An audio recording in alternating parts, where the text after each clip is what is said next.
students, I am Vandana Gaur. Again, I am coming back with a new concept of physics, new topic and new direction. Today we are going to discuss series combination of charges. Combination of charges में पहले हम discuss करेंगे series combination. Then in our next video we will discuss parallel combination of charge. तो series combination क्या होता है ये हम पहले भी डिस्कस कर चुके हैं. 10th क्लास में भी हमने देखा था, पढ़ा था कि सीरीज कॉम्बिनेशन क्या होते हैं. जब हम एक चार्ज को वहां पे बैटरी रजिस्टर था, अगर आपको याद हो कि रजिस्टर को हम सीरीज में अगर हम कनेक्ट करते हैं, जैसे आपके घरों की जो लाइट वगैरह होती है वो क्या होता है, एक बल्ब के बाद एक के बाद सीरियली कनेक्ट होते हैं. तो that type of connection is known as series combination. तो यहाँ पे भी हमने क्या लिया है, हम कैपेसिटर की बात कर रहे हैं. कैपेसिटर में हमने क्या किया है कि मोर देन 2 कैपेसिटर को हमने क्या किया है, सीरीज में कनेक्टेड किया है.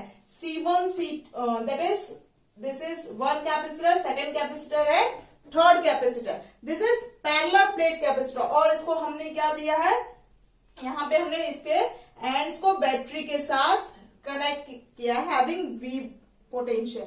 अब क्वेश्चन जनरली बच्चे, हमारा क्वेश्चन कंसर्न ये नहीं है कि हम इसको डिराइव कर दिया गया, ये डेरिवेशन कभी नहीं आएगा एग्जाम में. कंसर्न क्या है कि इसके इतने कॉम्प्लिकेटेड डायग्राम एग्जाम में आ जाते हैं कि जनरली बच्चे कंफ्यूज हो जाते हैं. अगर बुकिश लैंग्वेज अगर हम समझे तो बुक की लैंग्वेज ये बोलती है कि जहां पे कोई भी ऑब्स्टिकल ना हो, सीधी मतलब एक ही सिंगल पाथ हो, तो समझ जाओ वहां पे कैसा है कॉम्बिनेशन, सीरीज कॉम्बिनेशन. पर कुछ डायग्राम हमें हमारे एग्जाम में या बुक्स में ऐसे कॉम्प्लिकेटेड डायग्राम मिल जाते हैं कि ये हमारा कंसेप्ट भी फेल हो जाता है. तो हम धीरे धीरे देखते हैं कि एक्चुअली में कहाँ पे सीरीज कॉम्बिनेशन होता है, किस में हम पैरेलल कॉम्बिनेशन. तो इस डायग्राम में आप पे समझो कि ये बैटरी का पॉजिटिव पोटेंशियल, नेगेटिव पोटेंशियल. अगर सिर्फ इस कैपेसिटर को देखें तो ये क्या है, पॉजिटिवली चार्ज है. ये क्या हो गई, इंडक्शन के कारण नेगेटिवली चार्ज हो जाती है ना. तो ये आपका हो गया एक कैपेसिटर विच इज C1. अब यहाँ पे देखो, ये ध्यान से देखो, अगर मैं इसको थोड़ा सा बड़ा कर दूं तो ये क्या हो गया, इसको हमने चार्ज दिया +Q, इसके सामने दूसरी बॉडी आई, यहाँ पे माइनस आ गए. तो ऑब्वियस है इसके बाद जो दूसरी प्लेट होगी वो इसमें यहाँ क्या होंगे, प्लस होंगे, है ना. तो ये आपको ध्यान देना होगा जो भी आप डायग्राम देखते हो न्यूमेरिकल पॉइंट ऑफ व्यू से. तो अगर यहाँ नेगेटिव है तो इसके नेक्स्ट जो कैपेसिटेंस होगा वहां पे कौन सा होगा, पॉजिटिव होगा. यानी यहाँ नेगेटिव है तो पॉजिटिव होगा. और इन सेकेंड लैंग्वेज कि जहां पे पाथ क्या है, सेम. यहाँ पे देख रहे हो कि कोई भी एलिमेंट रास्ते में नहीं आ रहा है. यहाँ पे पाथ क्या है, अगर वोल्टेज हमने यहाँ पे दिया तो यहाँ मिला, देन यहाँ इसके पाथ क्या है, अलग नहीं है. जैसे वही ट्रेन का एग्जांपल भी ले सकते हो कि ट्रेन को कहां से कहां जाना है. असम में ट्रेन है, असम से इसको कहां जाना है, दिल्ली जाना है. तो असम का जो पाथ है, ट्रेन का जो ट्रैक है, वो सीधा उसको कहां लेके जा रहा है, दिल्ली तक लेके जा रहा है. बीच में कहीं भी उसके पाथ चेंज नहीं हो रहे हैं. तो ये जस्ट एक सिंपल एग्जांपल था. जब हम न्यूमेरिकल पार्ट्स लेके आएंगे तो हम उसको और अच्छे से क्लियर कर सकते हैं. नाउ तो सीरीज कॉम्बिनेशन में एक्चुअली में क्या होता है कि सीरीज कॉम्बिनेशन में आपको 2 चीजें ध्यान देनी है कि charge on each capacitor will be same. जो चार्ज है कैपेसिटर का वो क्या होगा, सेम होगा. Charge on each capacitor will be same. तो हमने चार्ज ऑन ईच कैपेसिटर क्या मान लिया, Q माना. देन सेकेंड पॉइंट जो आपको ध्यान देनी, पोटेंशियल विल बी डिफरेंट. तो पोटेंशियल क्या होगा, पोटेंशियल देखिए, अगर पोटेंशियल ने यहां से V पोटेंशियल दिया तो ये क्या करेगा, कुछ कंज्यूम करेगा, ये कुछ कंज्यूम करेगा, ये कुछ कंज्यूम करेगा. मतलब जो V था वो क्या हो गया, डिस्ट्रीब्यूट हो गया. क्या हुआ, डिस्ट्रीब्यूट हो गया. तो जो V है हर एक कैपेसिटर पे क्या होगा, डिफरेंट होगा. तो आपको 2 चीजें ध्यान देनी है, charge on each capacitor will be same and potential will be different. ये 2 चीजें आपको ध्यान देनी है. तो यहाँ पे मैंने लिखा भी है कि C इज इक्वल टू, जो हमने प्रीवियस सेशन से किया था, C is equal to Q/V. ये ध्यान में रखना है आपको. And then V is equal to V1 + V2 + V3.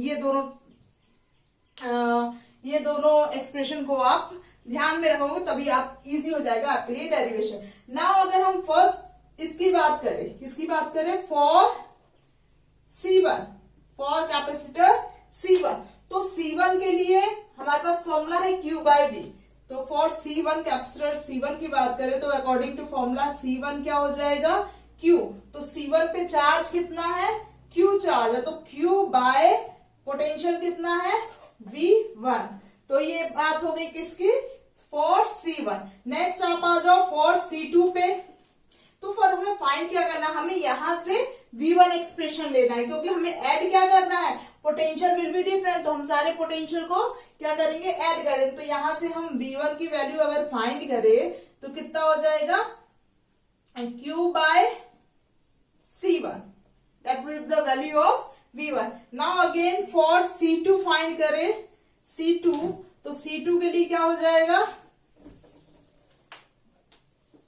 Capacitance C2 के लिए again using this formula Q by V, तो क्या हो जाएगा, Q will be same and potential will be different. तो यहां से V2 की वैल्यू क्या आ जाएगी आपकी, V2 is equal to Q by C2।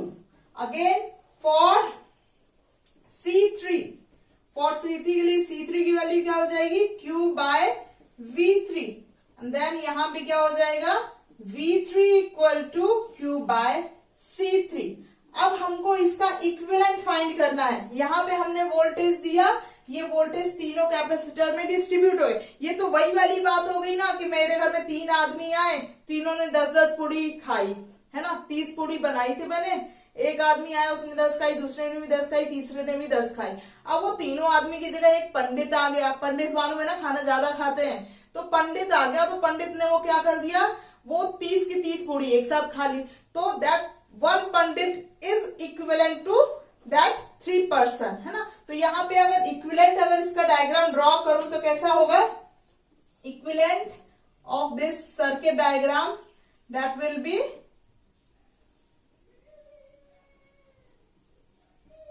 This is C, यहां से V पोटेंशियल एंड इसमें चार्ज कितना, Q चार्ज। तो अगर यहां पे C इक्विवेलेंट कर दिया तो for C equivalent, C equivalent के लिए मेरा जो एक्सप्रेशन होगा वो क्या होगा, C equivalent VQ by V।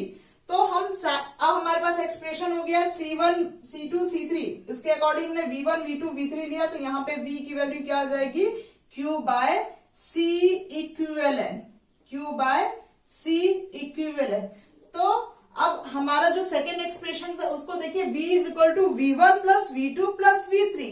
Potential is different, क्या सेम था इसमें, चार्ज सेम था पर डिफरेंट क्या है, पोटेंशियल डिफरेंट है। तो हम सारे पोटेंशियल को क्या कर देंगे, इक्वेट कर देंगे और हमारा सॉल्यूशन आ जाएगा। तो फ्रॉम कंबाइनिंग ऑल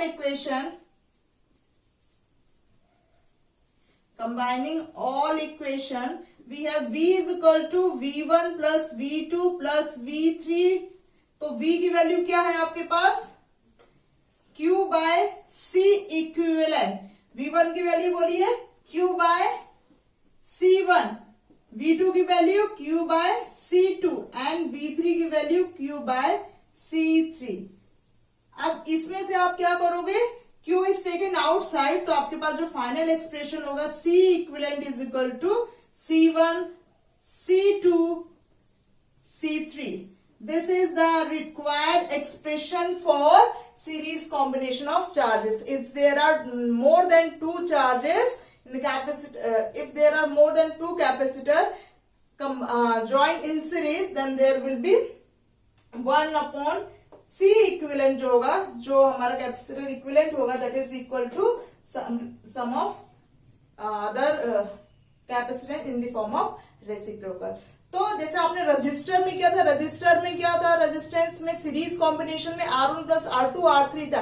यहां जैसे उसके अपोजिट है, तो आप कंफ्यूज मत हो, वो वाला अगर याद रखो कि सीरीज कॉम्बिनेशन में रेजिस्टेंस क्या था, सीरीज में था, है ना, R1 plus R2 plus R3, यहाँ पे उसके अपोजिट हो गया, है ना, 1 by C equivalent is equal to 1 by C1 plus 1 by C2 plus 1 by 3। इस पे न्यूमेरिकल्स 100% एग्जाम में आते हैं इस पार्ट से। तो हम जब न्यूमेरिकल सीरीज लेके आएंगे तो उसमें हम डिस्कस करेंगे 1 बाय 1। तो ये था आपका आज की class, series combination of charges. Next class में हम डिस्कस करेंगे parallel combination of charges. If you like this video, do like, and if you have any doubt, go to the comment section and ask your doubt without hesitation. That's all for today.